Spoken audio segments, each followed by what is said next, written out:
अस्सलाम वालेकुम गाइस, कैसे हैं आप। उम्मीद करता हूं कि आप सब खैरियत से होंगे, खुश होंगे और हमारी दुआ है कि आप हमेशा खुश रहें, हंसते और मुस्कुराते रहें। मेरा नाम है रहमान अनवर और मैं मोहम्मद और मैं मुज़फ़्फ़र इकबाल। और आज हम जिस वीडियो पर रिएक्ट करने जा रहे हैं, इस वीडियो का टाइटल है राम नवमी रमज़ान और हंगामे। तो आपको पता है कि भाई इस वक्त जो हंगामे वहाँ पर हो रहे हैं, तो चलो खैर अल्लाह बेहतर करे सब कुछ। तो चलो सबसे पहले वीडियो देखते हैं। अगर वीडियो पसंद आए तो लाइक सब्सक्राइब ज़रूर कीजिएगा और कमेंट में अपनी राय का इज़हार ज़रूर कीजिएगा। तो चलो वीडियो करते हैं शुरू। मैं भी एक घर में रहता हूं, आप भी, सब पैनलिस्ट अपने अपने घरों में रहते हैं।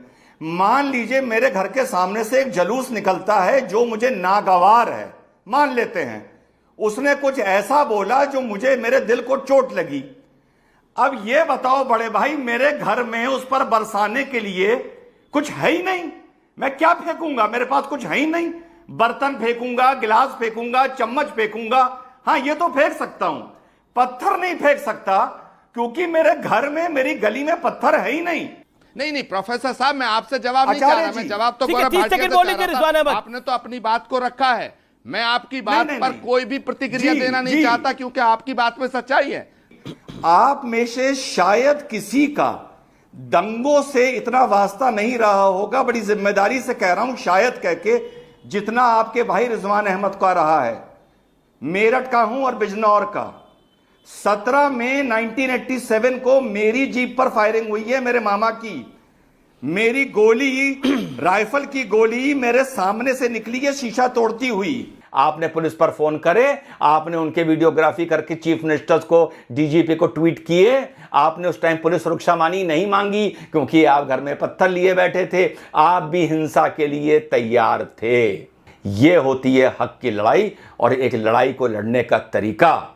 पर मुसलमान में सब्र नहीं है। मुसलमान का दूसरा नाम पॉपकॉर्न है। जरा सी हीट दो, पुटपुट पुटपुट पुटपुट करके उछलने लगता है। बिना हक, गैर हक, नाजायज लड़ाइयां लड़ते लड़ते मुसलमानों, तुमने अपना ऐसा हाल कर लिया है कि जब हक की बात भी करते हो तुम्हारी कोई सुनता नहीं है। और स्पेशली मुसलमान भाइयों, इस देश की राजनीति के चूल्हे में मुसलमान भाइयों तुम्हें बहुत लकड़ी बनाकर झोंका गया है। और वो झोंकने वाली भाजपा नहीं थी, ना तब की भाजपा थी, ना आज की भाजपा है।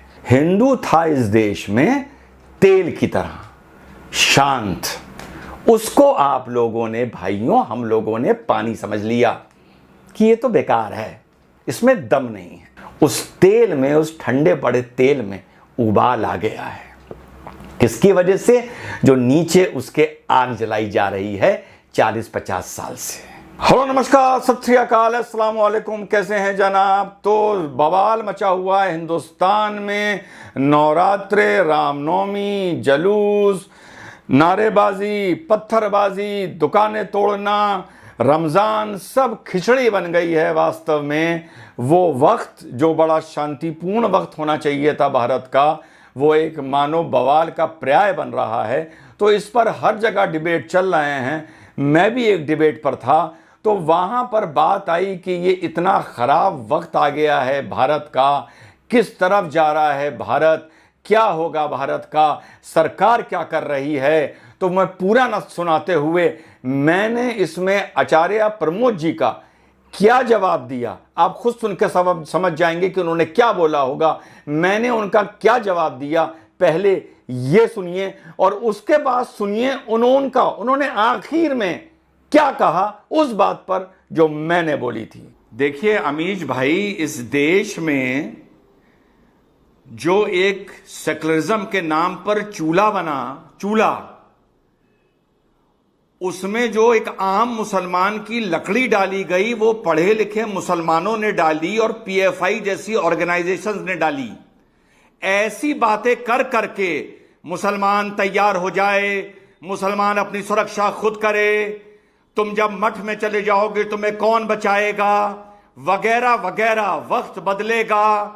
ये एक आम मुसलमान को, पढ़ा लिखा मुसलमान, पॉलिटिकल मुसलमान, सेकुलर मुसलमान, मौलाना चारा बनाता है, चूल्हे की लकड़ी बनाता है। और ये आज की बात नहीं है, ये शाबानों के टाइम से बनाता आ रहा है, इसी तरह भड़काता है। और इन लोगों की जो अच्छा, राम मंदिर को लेके जानते हैं आप, ये लोग इतने ये लोग निराश क्यों हुए? ना ना, राम मंदिर को लेके ये निराश इस मारे नहीं हुए कि फैसले में मस्जिद को उस जगह में जगह नहीं दी गई, ये इस मारे निराश हुए कि दंगे नहीं हुए।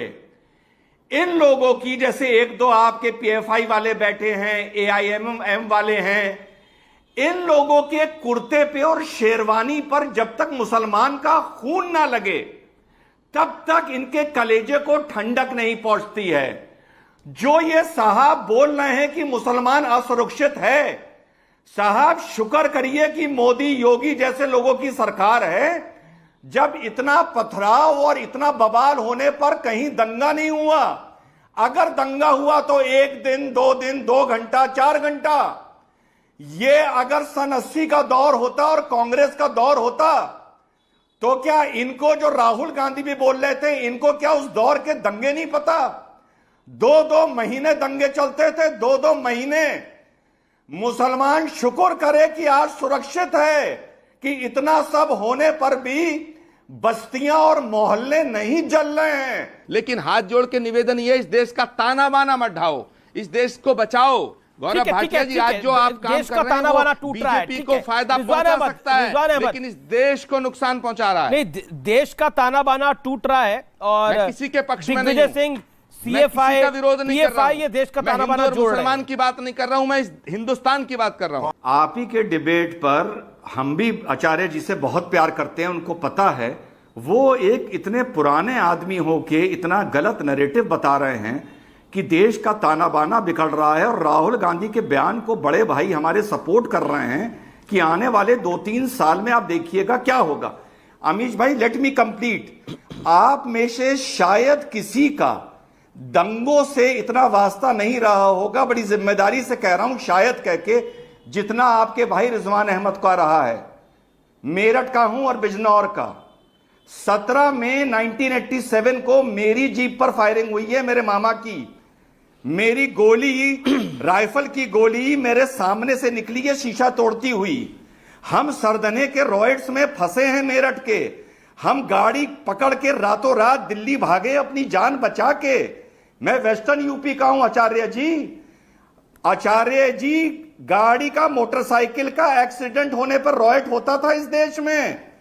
पतंग कटने पर रॉयट होता था कि तुमने मेरी पतंग काट दी पश्चिम उत्तर प्रदेश में। आचार्य जी, जरा सी लड़की को सीट नहीं दी गई, वहां रॉयट हुआ था।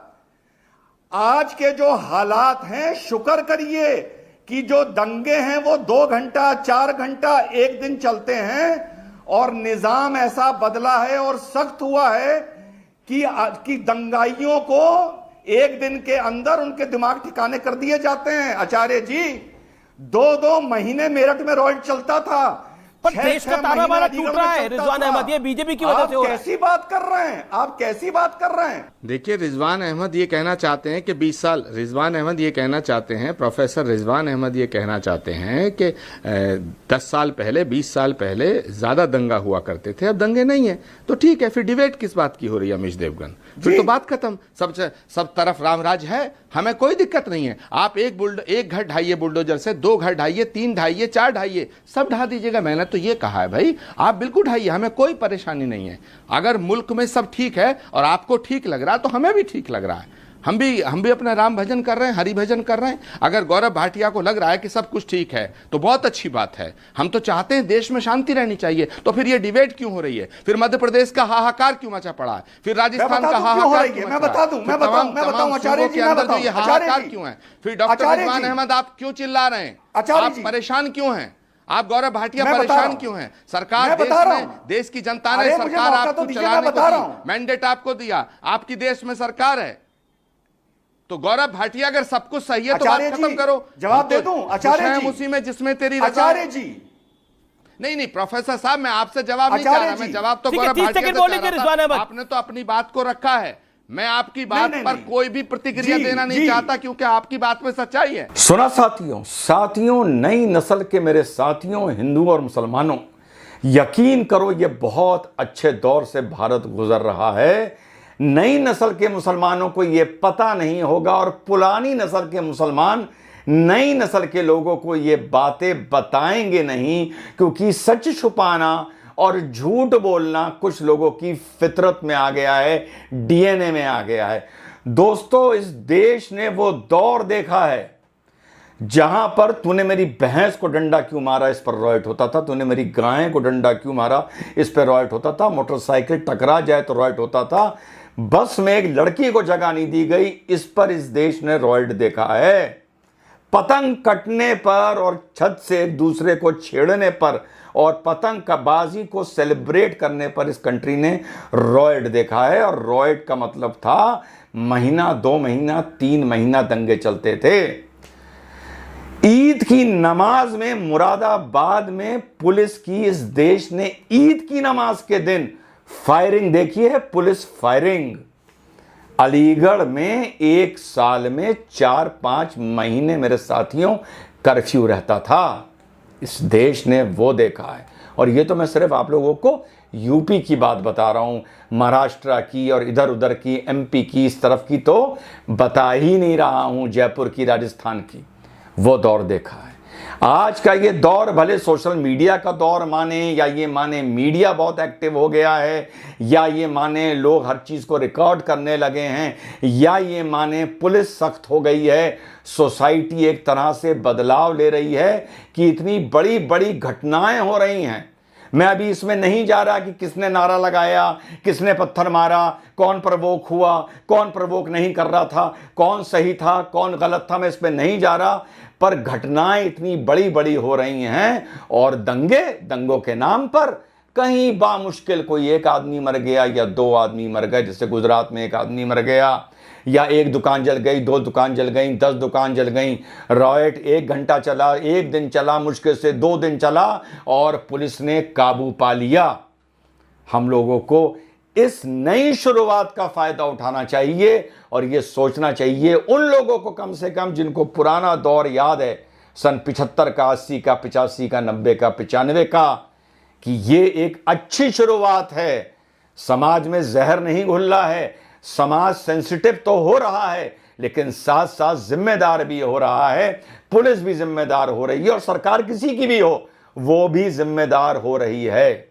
तो देश को बदनाम करना बंद करो कि देश का माहौल खराब हो रहा है। हां, इतना मैं जरूर कहूंगा कि अगर इसी तरीके से चलता रहा तो हां, 2, 4, 5 साल बाद इस देश का समाज, इस देश का तनाव, इस देश में आपस में लॉ एंड ऑर्डर उसी स्तर पर पहुंच जाएगा जैसा पहले था। लेकिन यह हमेशा याद रखो कि पहले रॉयट्स को लेके, लॉ एंड ऑर्डर को लेके इस देश का बहुत बुरा हाल था। इस देश की और स्पेशली मुसलमान भाइयों, इस देश की राजनीति के चूल्हे में मुसलमान भाइयों तुम्हें बहुत लकड़ी बनाकर झोंका गया है और वो झोंकने वाली भाजपा नहीं थी, ना तब की भाजपा थी ना आज की भाजपा है। तो एक तो ये बात हुई। दूसरी बात हुई पत्थर चलने पर, कि पत्थर चले, इस पर मैंने क्या कहा ये सुन लीजिए, फिर आगे विस्तार से बताता हूं। मैं भी एक घर में रहता हूं, आप भी, सब पैनलिस्ट अपने अपने घरों में रहते हैं। मान लीजिए मेरे घर के सामने से एक जुलूस निकलता है जो मुझे नागवार है, मान लेते हैं, उसने कुछ ऐसा बोला जो मुझे, मेरे दिल को चोट लगी। अब ये बताओ बड़े भाई, मेरे घर में उस पर बरसाने के लिए कुछ है ही नहीं, मैं क्या फेंकूंगा, मेरे पास कुछ है ही नहीं। बर्तन फेंकूंगा, गिलास फेंकूंगा, चम्मच फेंकूंगा, हां ये तो फेंक सकता हूं, पत्थर नहीं फेंक सकता, क्योंकि मेरे घर में, मेरी गली में पत्थर है ही नहीं। और कहीं भी आम तौर पे जब तक कोई बिल्कुल गांव ना हो, किसी के घर में ना पत्थर है ना सड़क पे पत्थर है। सवाल उठता है ये प्लेट, गिलास, चम्मच तो हो सकता है फेंकने के लिए, ये पत्थर कहां से आते हैं? पहली बात सुना भाई, अगर मेरे घर के सामने से एक जुलूस निकल रहा है जो मैं मान लूं कि ऐसी नारेबाजी कर रहा है जिससे मैं प्रवोक हो रहा हूं, मेरी कुछ भावनाएं आहत हो रही हैं, मुझे जानबूझ के छेड़ा जा रहा है, अगर मैं मान लूं, चलिए मैं तो एक कॉलोनी में रहता हूं, आजकल आप एक शहर के ओल्ड सिटी में भी चले जाइए, किसी भी शहर के, चाहे लखनऊ पकड़ लीजिए, मेरठ पकड़ लीजिए, जयपुर पकड़ लीजिए, कोई भी पकड़ लीजिए, ओल्ड सिटी में भी चले जाइए, रूरल इंडिया में भी चले जाइए, तो गांव तक में खड़ंजे बन गए हैं, इंटरलॉकिंग लग गई है, आरसीसी की सड़कें बन गई हैं। वो जमाने नहीं हैं कि सड़कों पर पत्थर पड़े रहते थे। आप सोचिए, आप जब आप अपने घर में मोहल्ले में टहलने जाते हैं, क्या आपको सड़कों पे पत्थर पड़े हुए मिलते हैं? नहीं, समाज इतना विकसित हो गया है कि पत्थर अगर पड़ा भी हो तो उठा के लात मार के उसको किनारे कर देता है। मुझे अगर यहां पर मेरे घर में प्रवोक किया जाएगा या भारत के किसी भी इलाके में किसी को प्रवोक किया जाएगा तो क्या होगा? मैं एग्जांपल दे दूं, या तो आदमी अपनी बैल्कनी पे खड़े होकर उनके साथ बदतमीजी करेगा, जवाब देगा, गाली देगा, या बाहर लेके कोई डंडा वंडा कुछ लेके बाहर निकल जाएगा। मारने के नाम पर क्या मारेगा? अपना भाई बर्तन मारेगा, गिलास मारेगा, चम्मच मारेगा, प्लेट मारेगा, क्रॉकरी मारेगा, कटोरी मारेगा। क्या घर में पत्थर होते हैं मारने के लिए? और अगर घर में पत्थर हैं और वो इतने पत्थर, इक्का दुक्का नहीं, हजारों की संख्या में पत्थर हैं, तो पहले सवाल ये उठता है कि वो पत्थर वहां क्या कर रहे थे? मेरे मुसलमान भाइयों, अगर हम ये मान भी लें कि एक जलूस रामनवमी का आया, वो मस्जिद के सामने खड़ा हुआ, उसने 1 घंटा नारेबाजी की, वो नारेबाजी इसलिए की कि तुम प्रवोक हो, तो समाज को, सोसाइटी को और कानून को आपको यह भी बताना पड़ेगा कि तुम्हारे पास इतने पत्थर कहां से आए। इसका अर्थ जानते हो क्या निकाला जाता है? इसका अर्थ यह निकाला जाता है मुसलमान भाइयों कि आपको अंदेशा था कि यहां से रामनवमी का जुलूस निकलेगा, और अगर वो निकलेगा और अगर वो कोई ऐसी वैसी बात करेगा तो हम पत्थर चलाएंगे। यानी आपने पहले ही मान लिया था कि हम प्रवोक होंगे और पत्थर चलाएंगे। यह आपने पहले ही मान लिया था। कानून इस चीज को इस तरीके से देखता है, कानून इस चीज को इस तरीके से देखता है। और फिर आपका कथन अगर पूरा भी सत्य मान लिया जाए, फिर से दोहरा रहा हूं, यह मत कहना कि एक ही तरफ की बात कर रहा हूं कि आपको आके नारेबाजी करके, जलूसबाजी करके, तलवारें लेके प्रवोक किया गया। तो फिर से दोहराता हूं, और यह मत कहिएगा कि एक तरफ की बात कर रहा हूं कि अगर यह मान भी लिया जाए कि आपको प्रवोक किया गया, लेकिन आपकी पत्थरबाजी ने आरोप को शिफ्ट कर दिया। मैं बात करके चल रहा हूं कि जो मुसलमान बोल रहा है वो ही सत्य है कि उसको प्रवोक किया गया, ठीक? तो यह मान लिया जाएगा आपके पत्थर चलाने पर कि आरोप शिफ्ट हो गया, अब आरोपी आप हो गए। गुजरात में पत्थरबाजी से एक आदमी मर गया, और क्या क्या बवाल हो गए। बात करते हो ना हक की, बात करते हो ना रमजान के महीने की, बात करते हो ना रिलीजन ऑफ पीस की, ठीक है, आपको कोई प्रवोक कर रहा था, अब मेरा तरीका सुन लो, वीडियोग्राफी करते, सोशल मीडिया पे डालते, धरनों पर बैठने का। जी गाइस, तो जैसा कि आप वीडियो देख रहे थे, तो काफ़ी दिन से भाई ना एक मामला छिड़ा हुआ है कि भाई वहाँ पर तो काफ़ी दंगे फसाद हो रहे हैं इंडिया में, बहुत ज़्यादा भाई, एक हद तक नहीं, ये तो भाई बहुत ज़्यादा आगे से आगे बढ़ते जा रहे हैं। तो ये एक, क्योंकि वहाँ पर भाई अब मुस्लिम भी हैं और हिंदू भी हैं, लेकिन यह है कि हिंदू कम्युनिटी ज़्यादा है और मुस्लिम भी है, एक दूसरे को भाई वो सह नहीं सकते। लेकिन ये जो बात हम सुन रहे थे ना कि पहले तो भाई ये होता था कि मेरी भैंस को डंडा क्यों मारा भाई, वहाँ पर लड़ाई हो जाती थी, ऐसे ही होता था। वहाँ पर तो ऐसी लड़ाई होती थी, यहाँ पर तो किसी एक बंदे की भाई जान भी चली गई थी। वो आपस में छोटी सी बात पर लड़े थे भाई, उसकी गंदम उसने बेची हुई थी कि उसकी पतंग उधर चली, पकड़ने चला गया, वहाँ से लड़ाई शुरू हुई और जाकर भाई उसकी जब तक ये मसला तो स्टार्ट हुआ था एक जुलूस की वजह से, मुसलमानों ने पथराव किया, ठीक है यार, उन्होंने अच्छा नहीं किया, इस पर एक्शन भी लेना चाहिए। अब इंटरनल हमें नहीं पता कि उन्होंने क्यों पथराव किया, किस वजह से किया, इस दंगों के मतलब के दंगे वो चाहते थे, कौन लोग थे, हमें तो ये नहीं कंफर्म पता। लेकिन आपकी उधर हुकूमत भी है, वह उन पर एक्शन ले। अब एक मुसलमान है या 2 मुसलमान इसमें मुलव्वस हैं या जो दंगे चाहते हैं, क्या उनका मसला, इस पर आप सब मुसलमानों को तो नहीं सज़ा दे सकते, सबकी मस्जिदें तो नहीं जला सकते। पॉइंट ये आप करें ना कन्फर्म। अब हमने भी देखा है बहुत इधर जुलूस पर मेन मुद्दा जो भी है वो जुलूस पर इन्होंने पथराव किया। एक मैं सुबह वीडियो देख रहा था, वो एक छत पर उसने चढ़कर जो पथराव किया था वो छत इन्होंने गिरा दी। लेकिन ये पता नहीं हो क्यों रहा है और किस वजह से। अब ये ना समझे कि इसमें आप हमारी हिमायत कर रहे हैं, उसकी हिमायत कर रहे हैं, लेकिन यार इस पर आप मस्जिदें क्यों जला रहे हैं, मुसलमानों को क्यों काट रहे हैं।